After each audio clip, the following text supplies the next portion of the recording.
Let's tighten up. It is playoff time. Titan Nation. It's your boy P Shark back here again. As you know, we got the big divisional round game this weekend against the Cincinnati Bengals. And as usual, I got another guest. He's from Ohio. He's not a Bengals fan, but he is from Ohio, so he should have a little more insight about the Bengals. But before we bring him on, I just wanted to continue to just reiterate. Of course, I'm trying to get to 1,000 subscribers by the end of this year.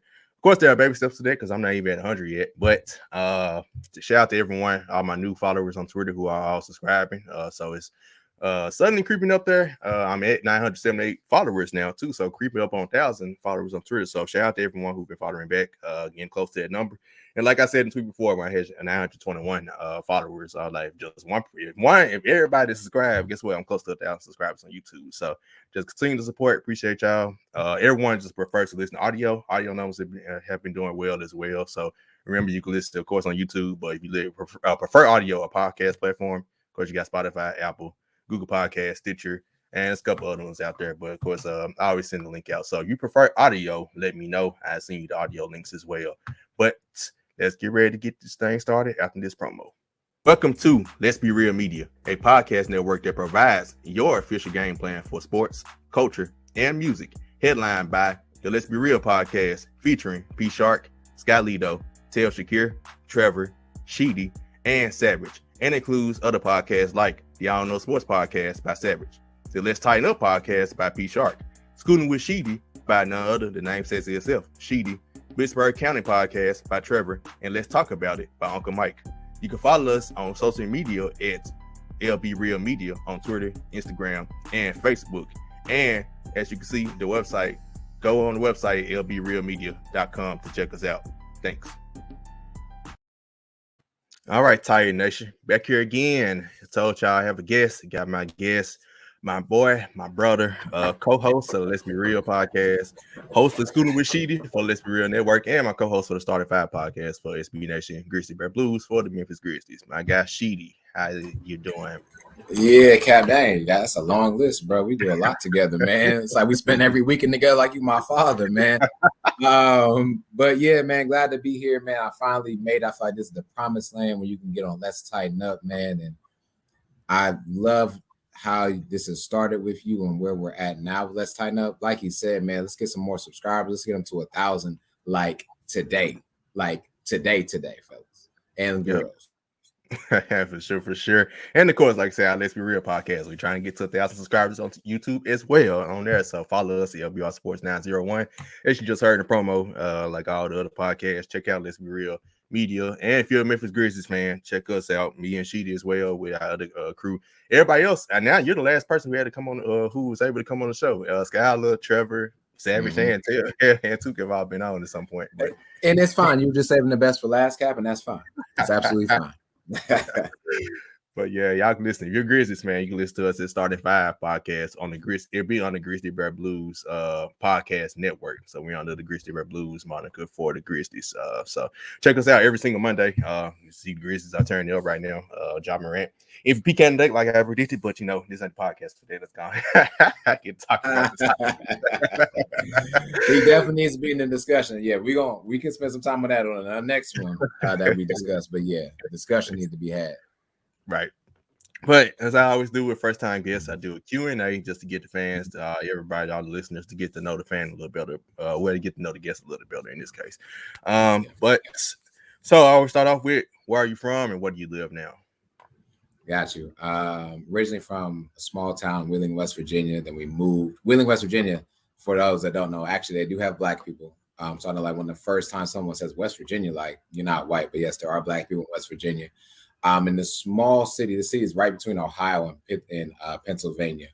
But then we moved to Columbus, Ohio, spent a lot of my time there, and then spent my last 8 years in Memphis, Tennessee. Had a great time, man. I miss the Memphis water. If nobody can tell you that, man, Memphis water is bar none the best out there. Like, I'm trying to, even when you go to like Kroger, Walmart, and buy like the bottled water, it still don't taste the same as it does from Memphis. It's just a little plug.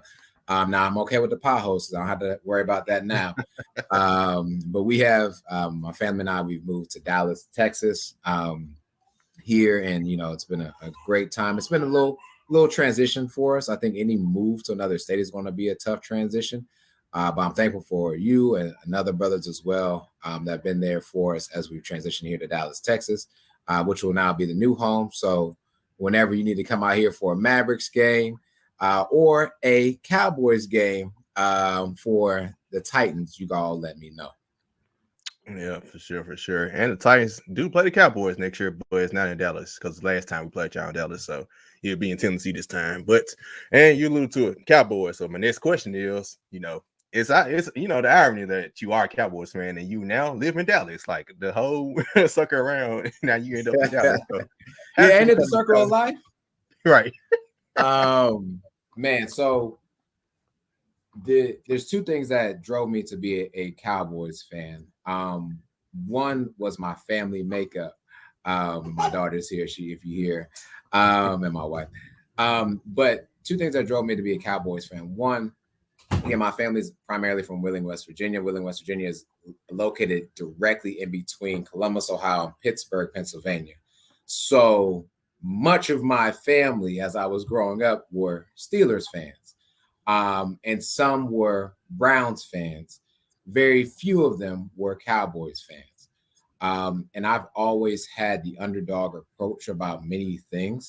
And so during the time when I became more of a Cowboys fan, yes, I realized that they won a championship. And yes, I know I had hair back when they did win the championship. I get that. But that was the one thing. And the second thing that propelled me to stay even a Cowboys fan is Little League football. And, I played nothing but for the Raiders. Like, that was it. That was my team. I locked in for them for 1 year, and we just kind of stayed there. I played there for 3 years before we moved out to a different location. But it's been Cowboys. But it's always this tension within my family because, again, Pittsburgh and Cowboys in the mid-'90s, that was a clash. And so I stood on the side of the Cowboys where most of my family was Steelers. And I'll do it again. I will never trade anything for black and gold. For sure, man. But of course, I have to go with the Cow. We about to continue with the Cowboys. I know, the Titans on the AFC, the Cowboys in the NFC. But the Cowboys are a big, story. And y'all losing their playoff game to the 49ers. And another team that clashed back in the 90s, 49ers. Yes. Y'all lost their playoff game. So how did you feel? I saw a lot of fans blaming the refs, and I know you're not like the other Cowboys fans. You're more of a realist when it comes to them. So how did you feel about just the game in totality in the end? Yeah, so we played to lose that game. We didn't come out with the mentality to win. There was nothing in us when we got when they're scoring points against us. There was no retaliation by us. What there was a lot of mistakes. So for those that just watch or just know about the last, 13 seconds, 14 seconds of the game, you are abysmal to what happened in the other 59 minutes and 46 seconds, where there were 14 penalties called on us that stalled drives for multiple reasons or prolonged the drive for the 49ers. Our offensive line killed us. To be completely and blatantly honest, to be regarded as one of the best offensive lines in the league, so to speak, we look terrible. And you know what? I never wish injury on anyone. But if Nick Bosa doesn't go down, there is no game for the Cowboys, so to speak. He was killing us. He just happened to, unfortunately, get a concussion protocol, and I hope he gets cleared and is ready to go back. One, because I'm an Ohio State fan. But two, he was doing what he needed to do, and they were just rushing 4 people. And so to me, I was disgusted by the game plan that we had. And again, we played to lose. We didn't play to win. And I remember there was one call that happened. There was a pass in the first quarter to CeeDee Lamb for about 32 yards. And we were already down 7-0, I believe, if not more. CeeDee caught it, got up, did his little thing, right, whatever. That play did what? Came right on back. because of our left guard who held his butt off. Mm-hmm. And like from there, it's just like I'm done. Like I was about to wash my hands because it's not just like coaching as a head coach. This has been an offensive line issue that we had even with Jason Garrett with offensive line. So I've said this before. We need a new offensive line besides Zach Martin, and look to draft. I don't necessarily blame Dak for everything. I think as a quarterback, you have to take the onus when a team wins or loses. That's just the nature of the beast, especially when you're America's team, so to speak. But there's Dak, there's the offensive line, and then there's coaching. And let's just be honest, the 49ers just had a better game plan. We knew that this team was going to motion. We knew they were going to run the ball in different situations, and we didn't plan for it. We put all of our nuggets in against the Eagles and then turned around and looked abysmal. And that's what we did. We didn't beat a great team this year. Look at our record. Look who we played. We got beat by the Cardinals, who got excused by the Rams. So, I mean, that should tell you everything you need to know. And the Cardinals only win in like their last 6 games. Exactly right. And they came to our house and did that.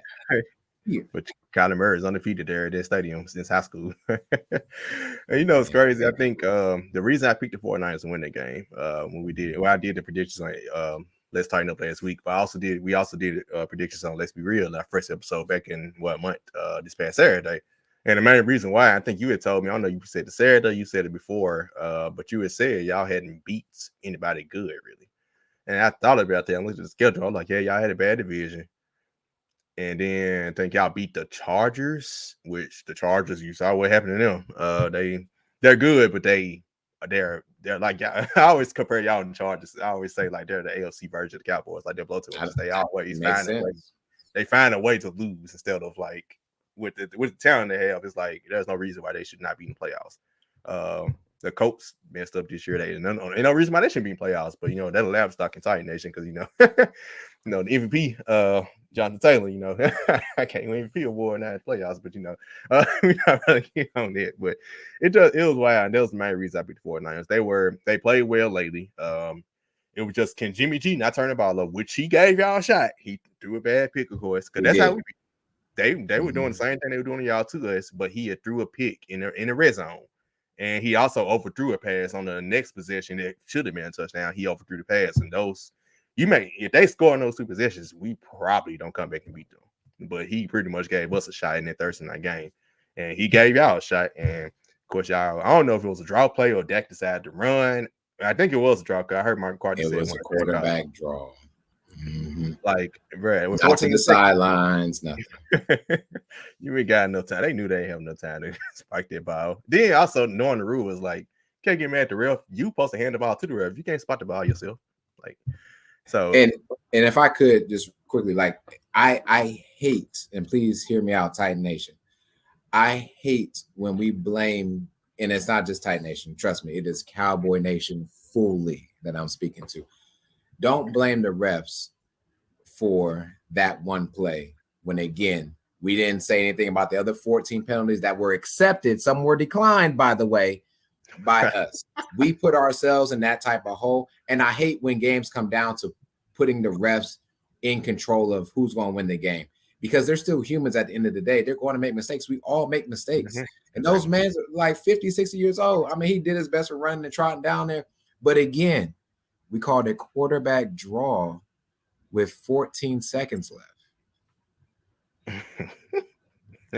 No timeouts. It didn't make no sense at all. So y'all got another offseason. Y'all got a lot of decisions to make, but let's keep moving forward. Before we move forward to talk about the Titans, you being a podcaster, no, I brought you on, came on Let's Be Real, and then now you started Schoolin with Sheedy. What is your advice for anybody that's thinking about starting a podcast? My advice for starting a podcast is find your niche. When you find your niche of what you actually want to discuss, it makes things easier for you to talk about. Schoolin with Sheedy came about because I was getting schooled on LBR about certain topics, but then like I was schooling back as well, and it just glorified this up to what it needs to be. Same thing with you. Let's Tighten Up. Like, you have a niche and you have a love for something, so let that happen.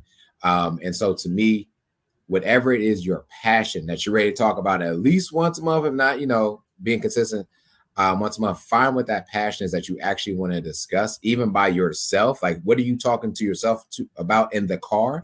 And then make that a podcast, man, because when you find that you can do this every day in your car, then you can do this as a podcast as well.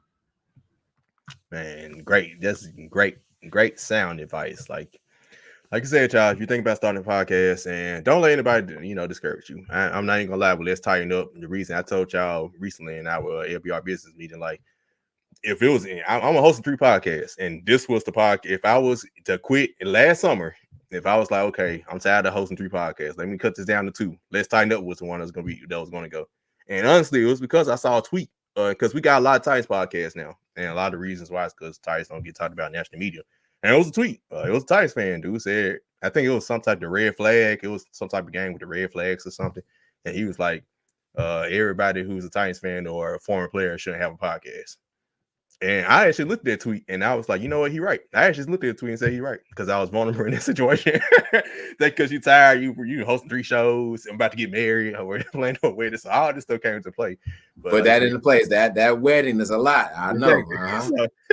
So it's a lot of stuff. But like I said, man, hang in there. I have thoughts of like quitting a lot. Like last year, years before, you get a little, it kind of gets to you, but you enjoy it. Like each time we get on a podcast, each time we get on a show, I enjoy recording. I enjoy getting on with y'all. I enjoy doing Let's Tighten Up. Like when I actually get on here with guests, I've got more comfortable interviewing people. So and shout out to y'all. Shout out to Took. He used to interview our guests all the time. He still do now.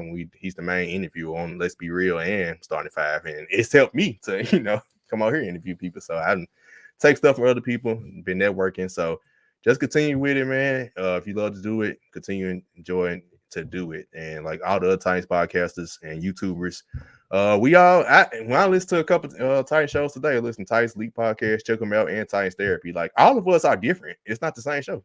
Like I really noticed that listening today. Like each show has its own uniqueness to it, although we're talking about the same thing. That's interesting. Well, it's similar to how we are on GBB too. Like we all don't take the same initiative or speak about the same exact thing or even close to the same thing either. So again, just stay in your lane, man, and do you. You'll blossom eventually. Just find your niche. Exactly. So to end off the just Q&A section, it's literally just end. Where can the people follow you at on social media? Oh man, I love Twitter, man. So it's really Sheedy, ITS REALLYSHEEDY. Follow me. I will be saying stuff that will be off the wall. I might talk about Nelly today. I might talk about something else another day, man. But if you want some decent content, I love Twitter the best because you can just kind of be free on Twitter. I feel like sometimes on Facebook and Instagram, you have to be more shielded with things, but Twitter is a safe space for us all. So follow me on Twitter. Definitely. And we're going, and of course, remember to follow me. Of course, we're going to do it at the end of the show. Follow me. My personal account, the _P Shark. If you like all sports, I'm not only talking about Titans. Really, I rarely talk Titans on there because I got the Titans podcast YouTube. It'll be all Tighten Up. Mostly all my Titans talk over there. So my personal account, I used to talk Titans a lot. Made just a Let's Tighten Up account. But on personal account, Grizzlies, Memphis Tigers, unfortunately, right now. Tennessee Vols, unfortunately, all the time. We'll talk about that another time. NBA teams, like I said, Memphis Grizzlies, Miami Heat. You're a Miami Heat fan. I'm a Jimmy Butler fan. So in turn, I do like the Miami Heat as well. So we just crept up to that. We tied for number 1 seed. I noticed that today. You better know it. We snuck up there. Know it. Especially and they're trying to trade Duncan Robinson. He's on the trading block. Yeah, I saw that. It was NBA Central though. Now I don't never believe in that they say. I don't really care either. But let's move forward let's get to the AFC wild card round review. So, I mean, I know a lot of shows talking about every single game. We ain't about to talk about all these blowouts. We already talked about the Cowboys 49ers game, which was the best game on the weekend. Now we have to talk about the second best game and our opponent this week, the Bengals and the Raiders. Bengals ended up winning 26-19. I think that was the final score. Yeah. Raiders had a game tying drive or a game winning. They went for 2 and came up short on 4th and goal. Derek Carr threw the pick right at the 1 yard line. He threw it short. Yeah. So it was an odd He was game. double covered, by the way. Yeah, that was like it was an odd game. Like throw into the end zone. I think they spiked the ball on the first down with 30 seconds ago. They just messed up their whole drive. What was your takeaways from that game? So I'll be honest, like I really thought the Raiders were more of the hotter team going into this game, and I'm a huge fan of momentum. If you look back at like some type of Super Bowl runs, the Ravens Super Bowl runs, the Giants Super Bowl runs, they weren't like the best team in the league, but they were hot at the right time. And I just felt like the Raiders were just that team right then and there. And they were getting Darren Waller back. Darren Waller, who when they played at Cincinnati last time, had like 7 catches for like $135 and a tutty. And so I was looking for his return as well. But they didn't execute as they should have. But also we have to give kudos to the Bengals, man. That team, again, there's one thing to play to win, and it's another thing to play to lose. The Bengals came to win. They wanted to make a statement. The Bengals have been for years more or less the laughingstock, not only of the AFC North, but of the NFL in totality. They were on national TV to prove a point, and I'm glad they did. Getting Joe Burrow, getting him that chemistry with Jamar Chase. When Joe Burrow goes back and he throws that ball up to Jamar Chase, you know something special is going to happen, man. And I don't care if you're double covered, Jamar Chase is going to find a way to get that ball. And their defense made some timely stops. That's what it's about. You don't have to be the best defense, but you just have to make timely stops. And then, of course, even though the Raiders, you alluded to earlier, still had a chance to not only just tie the game, but also possibly win the game with the extra point. That was a bad execution by Mr. Carr. And I think that's the thing that separates Derek Carr from being more of an elite quarterback is his decision-making, especially in those times. Now, don't get me wrong, 4th quarter overtime, he's one of the best, I think, over the past, 3-4 years or something like that. I don't know the exact stats, but who were those against? And was it against a team in the playoffs? Right. He don't show up. Right. Yep. And so to me, Joe Burrow, Jamar Chase, that was a great turnout. And kudos to the defense as well for doing what they need to do. But shout out to the Bengals for winning that. I heard Cincinnati went crazy. Y'all might want to go check for COVID if it was in Cincinnati. But Cincinnati was crazy. I got so many pictures and videos of people going crazy in Cincinnati because they ain't won one since some people weren't even born. I wasn't born. I wasn't. I was born in 1992. Woo! That's crazy. But yeah, it's been a long time coming for them. So man, we gotta give the flowers when they need to be given, and that's to Joe Burrow. Joe Burrow is a big game winner, hands down. I have nothing. He is a big game winner, and that does not equal Dak. Now sign off there. For sure. And piggyback on Derek Carr, I actually do like Derek Carr a lot. I do think Raiders fans give him a lot of flack for, and of course, like, does he shrink in the big moments? Sure, but everything he goes through with that team, like, think about this year. He lost a head coach due to racist stuff from years ago. You lost your best wide receiver, your deep wide receiver, your deep threat.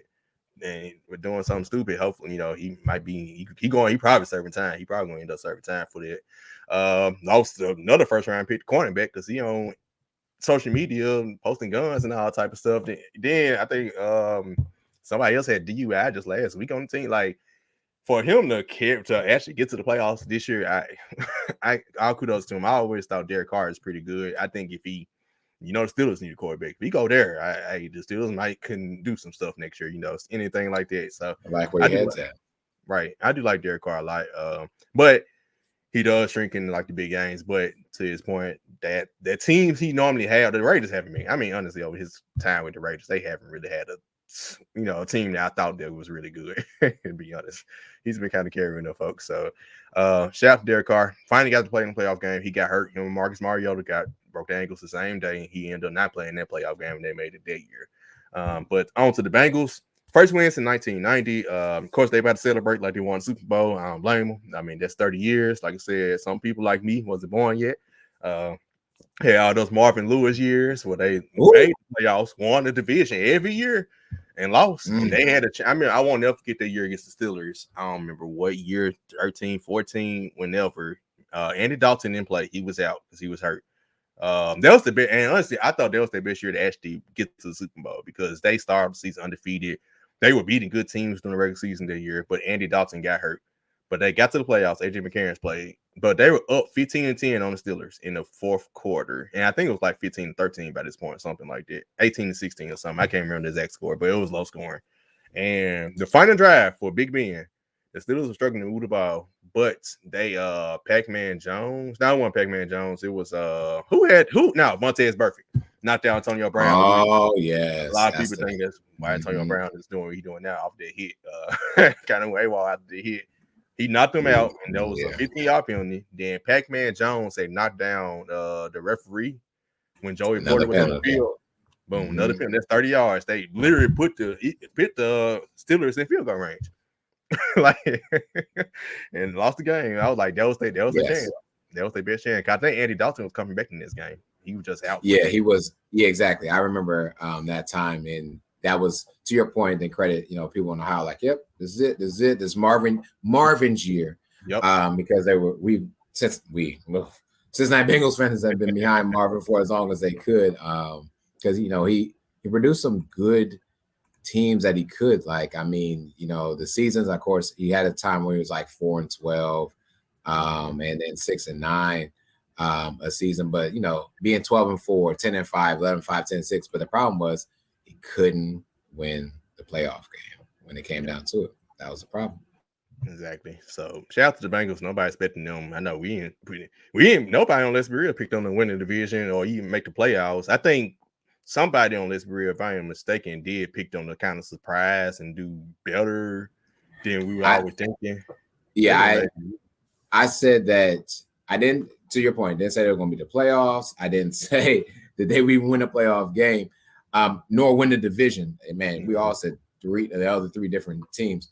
But what I said is that this team is going to play, and they're going to be the reason why somebody does win the AFC North, because they're going to beat somebody. Because Cleveland's going to get caught sleeping, Pittsburgh or the Ravens get caught sleeping. Turns out we were all sleeping, and the Bengals were up. That's what was happening.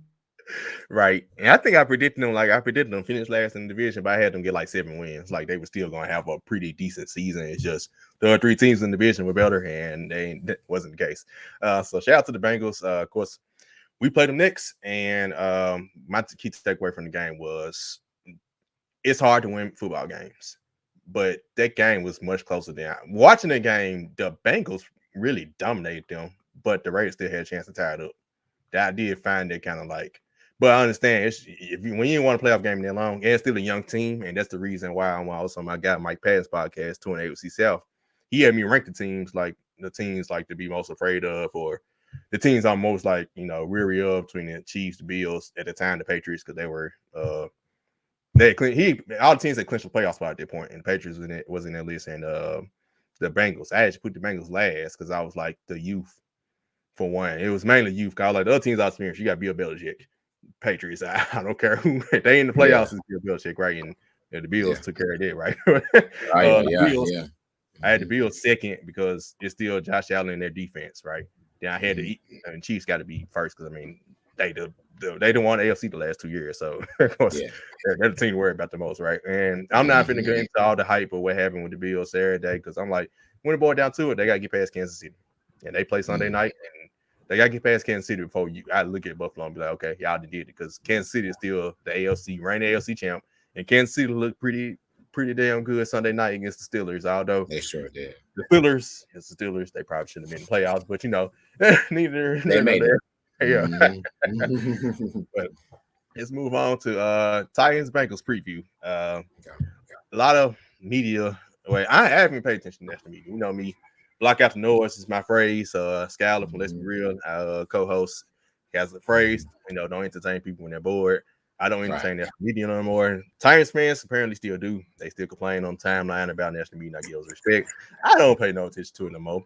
But Titans fans were watching the Bengals Saturday. We're watching the Bills, watching the Chiefs, and like, oh man, hey, we got to be the Bengals. Oh man, I'm like, bro, ain't nothing changed from the regular season to now. Like, ain't nothing changed in that game to me. Like, Right. it's the same. I feel the same way I felt before them games. Like the Bills always do have some type of performance like that. The Chiefs, it's the Chiefs. Like that's what they do. Like, come on, like look what they did against. Like they're elite teams. That's not a surprise. The Bengals are really good. That's not a surprise. So ain't nothing changed about my opinion on what I think will happen in this game based on this. But what I like to do is do one key to win for each team. So in your case, how you represent the Bengals, what's the key to win for the Bengals on both offense and defense? Got you. Defense, is it really? I don't know who has this answer besides God. But if y'all got that man back there again, if the king comes, it's going to be a hard time. So to me, I would say the key to defense is having great tackling. You're not going to stop him from getting the yards that he's going to get. He is just that great. If y'all don't believe that, go look at his workout tapes. You can see what that man be doing. But it's got to be everyone converses to the ball for the Bengals when it comes to tackling on defense. And then on offense, to be honest, I say win the coin flip and score first, and try to score as often as possible, because that even though we've seen Titans fans, I know that even with y'all down 21 points, y'all still gonna give it to Derek and he gonna close the gap as he's done. But I still that just gives you the best opportunity to win this game. So again, gang tackling and not missing their assignments with the tackling itself. And then on offense, like I said, win the coin flip, receive, score. Yep, you actually taking about my thoughts of the Bengals too. That's pretty much that keys to win for real. And really, I say spreading us out. Our secondary is our weakness on our defense. I don't think, to my opinion, we don't have a bad secondary. We have opportunistic secondary. We've gotten better as the season went along. Of course, I mean, we got an all-pro safety and Kevin Byard, other safety. I was just about to say that when you got a safety like him. Christian Fulton has been really good. He's been underrated this year. Like, he's shut down his side of the field pretty much. So it's been Jack Rabbit. At moments he played like Jack Rabbit, and some moments he played like Janoris Jenkins. So which one we gonna get? Hopefully we get Jack Rabbit. And he missed practice today for ankle, but I think he's gonna be straight. Hopefully he's good to go. But we're the most healthy we've been. Everybody is back literally. And I said, like, if we actually get healthy, it started to look shaky. Like towards the end of the season, like, man, are we gonna ever get healthy? Like, dog. And the fact we still got the number 1 seed, and we actually got healthy. Julio Jones did not pull up on the hamstring in that last game. I didn't care about Tannehill overthrowing him. I looked at Julio and I saw him get mad because he didn't get the touchdown. I was like, his hamstring. He didn't grab his hamstring. He good. He good. Yeah. He good. All right, take him out the game. We don't need no more. Just like, I'll rest 2 more weeks. Like, we got him, AJ Brown, Derrick Henry. They finished 4 games this year. 3 of the games against the Chiefs, we beat them 27-3 and scored 27 in the first half. We chilled the second half. The Bills scored 34, beat them 34-31 in the Monday night game. And against the Seahawks in week 2, we won 33-30. And that was Julio's best game. We had 100-some yards and had a touchdown they took away. It was a touchdown and they took it away. Whatever. We ain't about to go over that again. But in the one game we lost, the first game of the season against the Cardinals, 38-13. You could tell the team was rusty, out of sorts. Julio missed the whole month of practice. Him and Tannehill had no chemistry. Which throughout the season they still didn't really have chemistry because he been in and out. And the one consistent has been Tannehill. Tannehill has struggled some this year. He's been the hottest the last 3 weeks. He's had 7 touchdowns and no picks in the last 3 games. And oh wow, no picks. Yeah, I know that. He got everybody back. He got AJ Brown came back, and Julio Jones is back. Like, once you get your players back, and Nick Westbrook-King has had a good year. Don't get me wrong, but when he's your number 1 receiver, and you missing your top 2 backs because when Derrick Henry went down, Darrynton Evans was his backup. He was out for the season.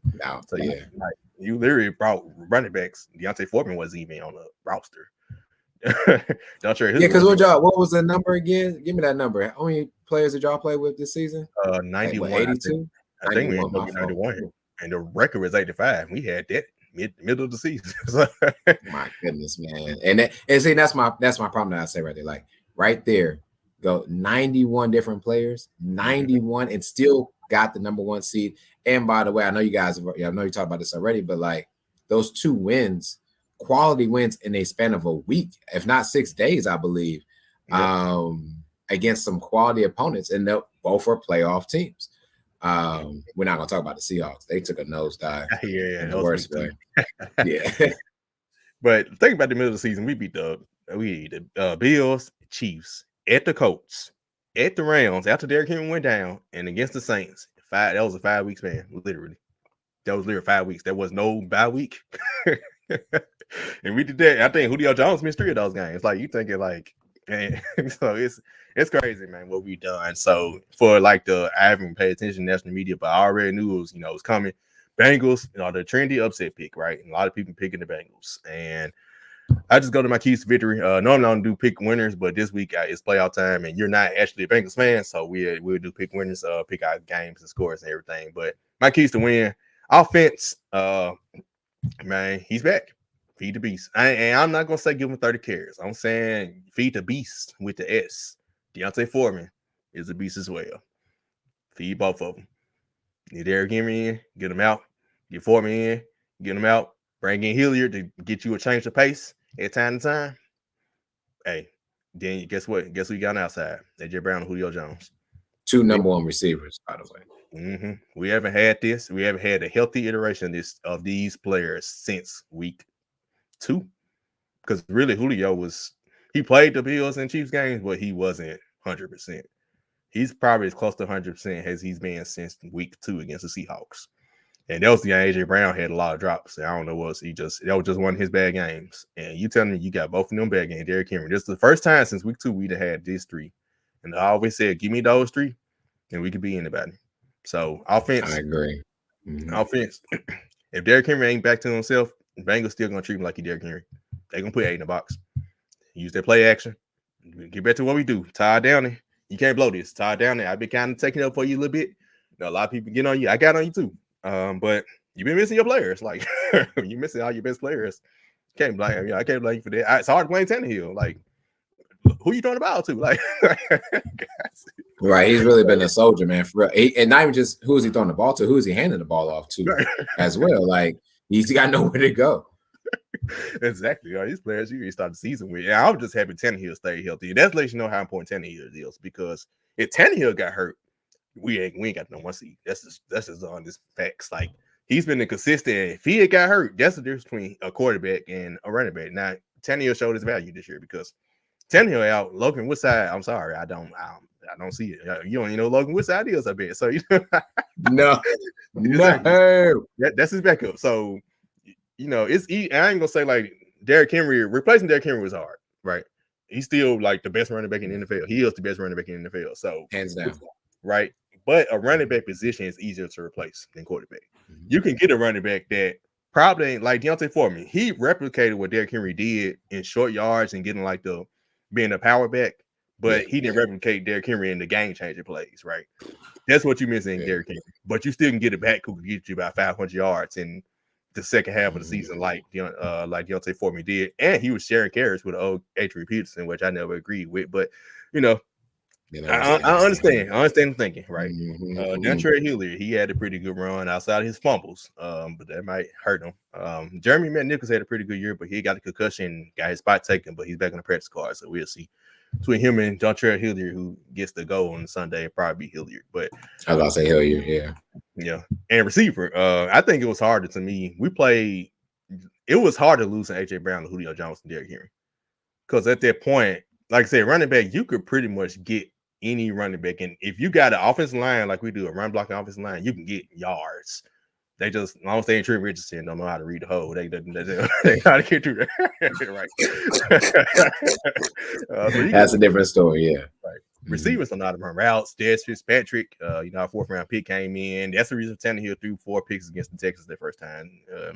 Miscommunication, what you call running wrong routes. He ended up throwing a pick, right? So you had the offensive line who struggled pass protection too. Tannehill had the second most sacks out behind Joe Burrow. Which I was about to say behind Burrow. That's the Right. That's another key. But y'all Don't good. get to my point on defense. But what happened this season? Like we finally here. Like everybody's healthy. Everybody's healthy on defense. And it's time to roll. And my keys to win on defense is Joe Burrow. That defensive line, we're healthy. And when they have all four have played, and those four are Harold Landry, Jeffrey Simmons, second team All Pro, who got snubbed from the Pro Bowl, but they did give him a second team All Pro as a consolation prize, I guess. But we don't plan on playing the Pro Bowl anyway. We plan to get ready for Super Bowl that week. But we also had Danico Autry from the Colts who came over, and he's been the difference maker for us. And Bud Dupree, the big money man, right there. Those four right there. Get pressure on Joe Burrow and then make life a living hell for him. And take advantage. They're a young team. I know a lot of people getting, excited about their youthfulness that the team. I mean, they got a squad. Man, you got T. Higgins out there as your number 2. Yeah, I was about to say that. Yeah. You got Tyler Boyd as your slot. Like he was a top receiver when he's good. Like Joe Burrow has more weapons than people give him credit for. Even the running back. Yeah. We got Joe Mixon from Oklahoma. So I understand like the hype that everybody trying to get them, but let's get into our game picks. You go first. Who you got winning? What's I guess I normally don't do final scores, but I feel the need to do a final score this week because I got something to say. Okay, don't do that. Okay, what's the first game? What you want to do first? This deal. Are we gonna do this one? Then we'll go to this one. Yep. Hey, man, Bengals it's been great. You got the win. That was a Super Bowl for y'all. I don't see it going past this time. I think Joe Burrow is good to give you maybe 2 touchdowns for the game. So I'm gonna give the Bengals 14. But when you have the King and his men back, I mean, to this point, Tannehill should be able to put up. I give me 31-14. 31-14 Titans. Wow, well, we on the same wavelength. All these scores I've been seeing. Bengals fan, I ain't going. Now I'm not about to be that person to say I didn't know Bengals had fans. I knew they had fans, but I had never. I do. One of my coworkers, he's a Bengals fan. We actually share office together, so we actually beefing this week. He's from Toledo, Ohio. Wait, now I'm gonna be honest. I don't understand why because Toledo is up northeast, which is by Cleveland. So clearly he didn't like what the Browns did and it came out. Okay, that's fine. Whatever you want to do. All right, he's an Ohio State fan like you too, so yeah, y'all get along with Ohio State for sure. But I'm on the same wavelength. My final score is 34-17. And it's no disrespect to the Bengals. The Bengals are talented, they are good. But Derrick Henry's first game back, you really think we're gonna lose a home game with Derrick Henry first game back? I mean, that alone, the crowd, just think how they're gonna react when he gets out there. Like that's about to be crazy. He finally did a press release today. He joked about they asking was he playing Saturday. He was like, "Yeah, we'll see. We see how the rest of the week go." I'm like, "Bro, you wouldn't be doing no press. You wouldn't be doing right." I saw the videos, looking close at his feet in the videos too. Like, hey, how he moving? I mean, it's just video, it's just practice, but he moving just as well as he was moving before he got hurt. So he's the best running back in the league, man. Right, and it doesn't shock me that he's back. Yeah, I mean, shout out to Ian Rappaport coming behind Adam Schefter and telling us 69 weeks or 7 to 10 weeks, and it's just a 10 week. So he's back. I knew he would attack the rehab. It's Derrick Henry. Like he's already a freak of nature, so I knew he's gonna be a freak of nature with healing as well. Like his body, he's built different. But that's my score. I really don't see how. I hate to make it seem like it's a blowout, but it really, I mean, I don't see how this becomes a game. Like it just their offense is very good, right? But everybody's underestimating our defense. And our front four and Bengals fans keep bringing up last year's game when our defense line sucked. Of course, Joe Burrow had all day throwing their backup lineman because Jadavion Clowney was out there and getting almost sacks. Like we got Bud Dupree and Danico Autry now. That's the replacement. You said who? Clowney? Clowney. Yeah, exactly. Who said when he left this offseason to go to the Browns said I wanted to sign to be with a better team. Well, the team left was on 1 seat and the other team went to and he made the playoffs. So shout out to Jadavion Clowney and his always getting hurt and all this stuff. Shout out to him. We appreciate him now. But I don't see. I just really believe we really gonna. It's a physicality wins in the playoffs. and ain't no team more physical than us. Man, outside of maybe the 49ers. Like there, it's I Not don't see in how the the AFC. Bengals. Yeah, finesse teams. Only finesse team that can pull this off is the two teams who playing Sunday night. The Bengals has been a good ride. In the future, definitely, I got my eye on them. Their defense get a little better. That's another thing. I don't believe in their defense doing anything against our offense. Remember, we got AJ Brown, Julio Jones. I hear it's Jamar Chase and T. Higgins. Yeah. I'm like, bro, we got AJ Very Brown, true. Julio Jones. Like, come on. I Like agree. nobody mentioned them. Like keep saying Derrick Henry, not himself. We still got them two on the outside. So Number one receivers, by the way. Number one exactly. receivers. So once again, shout out to Bengals. No disrespect to them. I'm not trying to disrespect them, but the Titans have been getting disrespected all week. Been getting disrespected all season, and we play better as we're not an underdog in this game, but by the sounds of the media, it sounds like we ain't fans all alike, even some Titans fans, but just sound like they're a little scared, a little shaky. I'm letting y'all know I would be surprised if this is a single digit game. I'm not gonna say like a blowout, like we're beating up by like 25 or beat them like the Chiefs beat the Steelers and that stuff, but I'd be surprised if it's a single digit game at the end. Yeah, and I hope their thought process of the Titans fans and the national media isn't because, and let's be honest, Cowboys spoiled a lot of games, but I know the Titans spoiled a game or two throughout the season. When I mean by that, ladies and gentlemen, is that like a game that y'all should have definitely won. You just didn't show up. But again, 91 different players, like, come on, like you're not going to win them all. We haven't had a perfect season since the Dolphins, so I guess you can count the Patriots, but then they met the Giants. And wow. But yeah.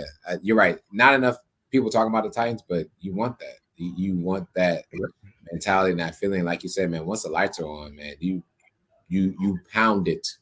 But like you said, don't overdo it, though. Yep. And this, to me, we play great as underdogs. The Rams game, prime example. Like everybody out there, carry out. That's it. went to LA and smack them. So that's just us. We play better as underdogs. So guess what? We about to play all playoff teams. We won 8 games against teams who were in the records this year. Maybe even playoff teams. I need to check this stat, but 8 games against teams. So we ain't got to worry about playing Jets. We're not playing those sorry teams in the playoffs. So I'm not worried about us, and we're not playing against those teams. Oh my God, the Jets! I thought it was the Dolphins. I'm glad it was the Jets, I guess. But let's move forward to the divisional round picks for the rest of the games. So let's start with the NFC. You got the 49ers and the Packers. Who you got? This, first of all, like I said earlier, I hope Bosa does come back and clears concussion protocol to be a part of this game. I have not checked yet about that. But to me, with Packers lost that first game, right? They got trounced by the Saints. It was like 35-3 or something like that. And what did he tell you to? Just relax, right? He always tells you to relax. And somehow Aaron Rodgers just keeps, winning and having great seasons. I guess the question here is this his season to go all the way? And you set up for everyone to come to Green Bay. The problem is this lines up great with the 49ers because the 49ers are a great run team and they have a great defensive line. So might not see as much throwing as we may presume. But somehow, again, Aaron Rodgers finds a way to, if we're not running the ball that much, dunk and dive to the players as well. So I am going to give Packers the win here. I don't think Aaron Rodgers went through all of this to lose in the first round. For him, divisional round, whatever you want to say, first game in the playoffs. But I think this game is going to be closer than what people presume because of the elements. Everyone in the NFC must go through Green Bay. But again, the 49ers are a team that is built, so to speak, to go through there or to go there. And so if I'm going to give picks here, give me 20-10. For this one, and I got the Packers winning. I'm saying 3 touchdowns and they miss an extra point. But 20-10. Yeah, and similar to my score, I got the Packers winning about 20-13. Probably 2 touchdowns, 2 field goals. Like I said, the 49ers got the recipe to beat them, right? They got the running game, they got the defense, but Guess when Jimmy G comes into play in this one. The Packers ain't the Cowboys. They're not. Aaron Rodgers isn't Dak Prescott. Like they're not gonna make those same mistakes that the Cowboys did. And Jimmy G gonna make a dumb pass and throw an interception and make a mistake like he did against the Packers. He gonna pay for it. And that's what give me the Packers that's what helps me get the Packers the edge. And they're guaranteed to make the NFC Championship game. That's the problem. When they get to the NFC Championship game, it's their problem. That's when they lose. Agreed. So, they gonna get there. They got almost guaranteed to get there. Mm-hmm. So give me the Packers. Pretty good game, but I just think it's just gonna Jimmy G ain't gonna make the play that to help them win, and they're gonna need him to do that. So that's what it comes down to. Give me the Packers. Next game. Rams and Buccaneers, a rematch of the regular season game early in the season. I think they played in LA and the Rams did beat the Buccaneers. So who you got this time? Man, we're in Tampa. Tom Brady's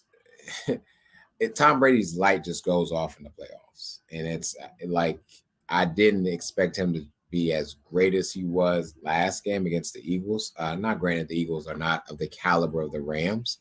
But again, I didn't expect that. But I'm going with the Rams here. I guess for an upset, because I guess the Rams are traveling there anyway. So I got the Rams, and I got the Rams upsetting them. One, Tom Brady is missing some weapons, and I think Raheem Morris, defensive coordinator for the Rams, will help expose that because he's not going to throw to one side of the field. We all know Trayvon Diggs. Jalen Ramsey is who you want to be. And again, coming from a Cowboys fan.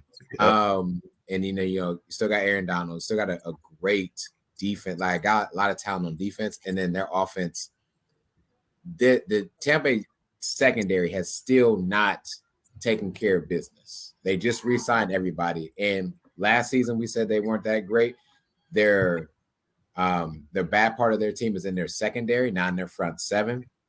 Which means who's gonna cover Cooper Kupp, who's gonna cover OBJ, who's gonna cover these players when they come out of the backfield, right?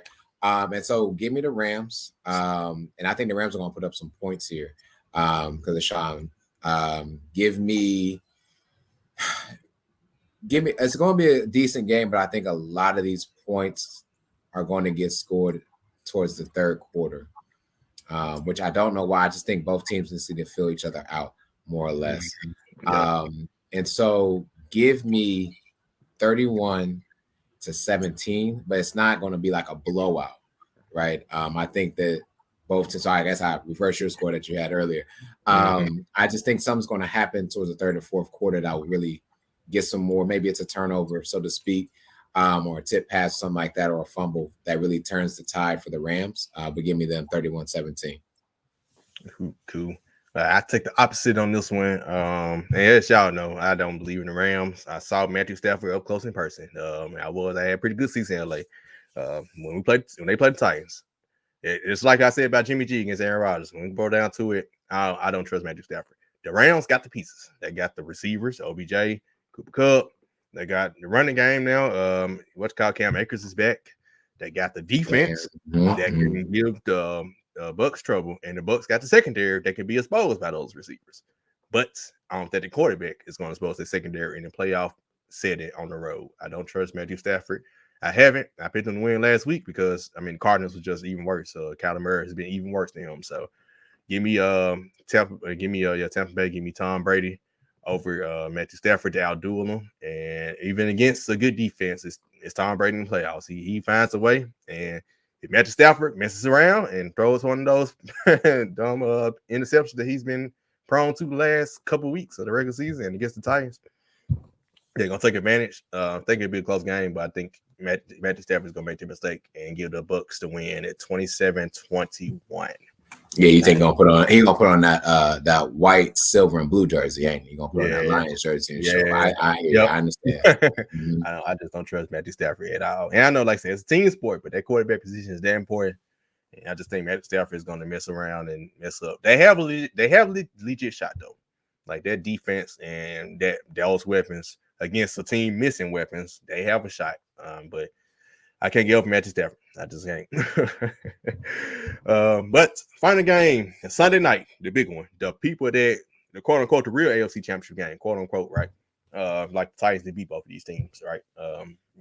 But they both got to come. One of them got to come to Nashville if we win. Granted, I'm not about to look ahead, one game at a time. As long as we take care of business like we're supposed to against the Bengals, one of these things will come to Nashville. Right, So that's fair. we got we're coming back to Nashville. We beat both of them at home this year. So we got Bills. Yeah. Round 2. Bills beat them early this season, but the Chiefs did beat them in the AFC Championship last year. Yeah, and you go back to that AFC Championship game, and you remember that photo and that video of Stephon Diggs just sitting there and just watching them pour into the AFC Championship of the Chiefs, man. And I think it's revenge for them. I've looked at man, it's so hard to bet against Patrick Mahomes and Tom Brady, right? You have to do it. Yeah, exactly. But you know me, I'm going to go against the grain. I am going to say Bills Mafia circles the wagon this season. My philosophy behind that is that they lost last season in the same scenario, right? They were there as well. And this just something like you look at how they played against the Bills. The Bills embarrassed them. Let's be honest. The Bills had embarrassed them. And what did Buffalo do? Okay, cool. We heard it. We're going to retaliate. Now, again, if the Chiefs bring all that front four back, it's going to be hell for Allen. But I think the Chiefs lose this one. And I got the Bills winning. You want to score. Man, I think that there'll be less defense and more offense for this game, just because of the magnitude of this game. You're right. People calling this AFC Championship, and all roads have to go through Nashville. If you ask me, all roads have to go through 65 North. If you ask me, and so give me 38-31 Bills. I think Bills score heavy in the beginning. Chiefs respond, but Bills respond again, and Patrick Mahomes runs out of time. I gotcha. That's a good one, man. A lot of people picking the Bills this week. They're like everybody just like, hey, everybody in the Bills bandwagon. And the Bills, once again, they got the talent. They got, and it's fitting, right? It's fitting that AFC Championship last year, AFC Championship 2 years ago, the Titans and Bills lost to the Chiefs in Arrowhead. So it's fitting that the Bills got to get past Kansas City. It's fitting that if the Kansas City happens to win, the Titans got to get past, and both teams and Titans happen to win, they got to get past Kansas City. Like, it's fitting if that comes down to that for both teams, right? And it feels like it's now or never for both. It's not really. I mean, both teams are talented. I think both Titans and Bills will be back next year. But This is your best. This seems like your literally best opportunity to go ahead and get them. But because of what happened early in the season, when the Chiefs got embarrassed, that was embarrassed on Sunday Night Football. That's true.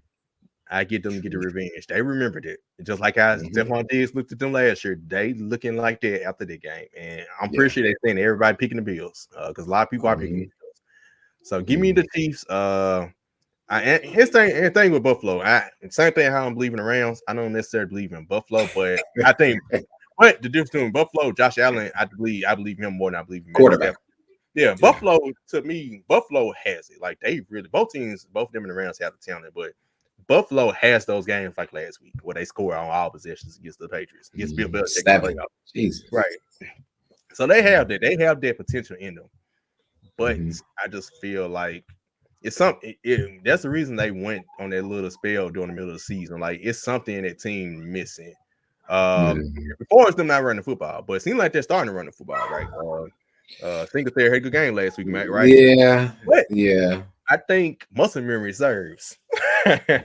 Muscle memory is they don't like to run the ball. Muscle memory is they like to pass the ball. Like you said about the Chiefs pass rush. If they decide to go ahead and go back there and chunk it 40 times, that Chiefs now they got a pass rush when they made that trade from Melvin Ingram. Shout out to the Steelers. Right. Just like for pennies, yes. Just gave it to him. Move Chris Jones back to the right spot. Got Frank Clark and get the rolling, right? The rest of the defense suspect, but they got their front four, and that's what matters in playoffs. And the Bills have a good defense, but after what they did in week 3 or week 4, wherever that game was, Pat Mahomes ain't about they ain't about to happen again. So they're gonna have to outscore them. So give me Josh Allen to make the mistake in this one to lose it. Because I believe the Bills are gonna resort back to muscle memory and not running the football. If they actually stick with the run, they should win. But they don't. I don't believe they will. I believe they're going to resort back to muscle memory and give me the Chiefs in a close one, the tight one. I go. It's going to be higher scoring, but give me 31-28. That's going to be. Yeah, I'm gonna go down the wire. This should be the best game of the weekend. Rams and Bucks got a potential to be up there. But this one, it's Sunday night. It's Sunday night for a reason. Yeah, let's be honest. We've eliminated the bums, including the Cowboys. Yep. So let's really play some football now. Mm-hmm. Yep. So give me the Chiefs. So that's what we got. That's the end of this episode, man. Appreciate you coming on again, bro. Remember, let everybody know where to follow you at. Oh yeah, man. It's really Sheedy on Twitter. It's really Sheedy. That's the crazy part is when I first started Twitter, I didn't know how I was going to do it. And I literally just said, it's really Sheedy. Never changed from there. So follow me, man. I could be a philosopher and I could be a comedian.